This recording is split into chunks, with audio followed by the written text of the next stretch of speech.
ভিন্ন রেস্টুরেন্ট, এবং আমরা সেই কারণে আমরা স্বামী স্ত্রী দুজন এসেছি বামনগাছি থেকে, বারাসাতের পরের স্টেশন বামনগাছি।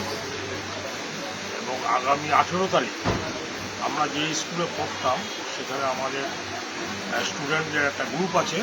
সেই 18 তারিখ সন্ধ্যে 7টার সময় আমরা এখানে আসবো, প্রায় 15-16 জন মতন আসবো।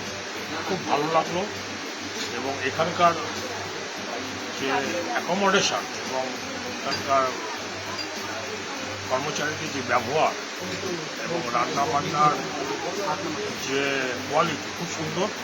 মানে আমি খুব মুগ্ধ হয়েছি তাদের এই রেস্টুরেন্টে আসতে পেরে, এবং এখানে খাওয়া দাওয়ার ব্যবস্থা খুব সুন্দর এবং রান্নাটাও খুব সুন্দর হয়েছে, খুবই সুন্দর। আমি আমার যারা বন্ধুবান্ধব আছে তাদেরকে বলবো বিষয়টা। ধন্যবাদ।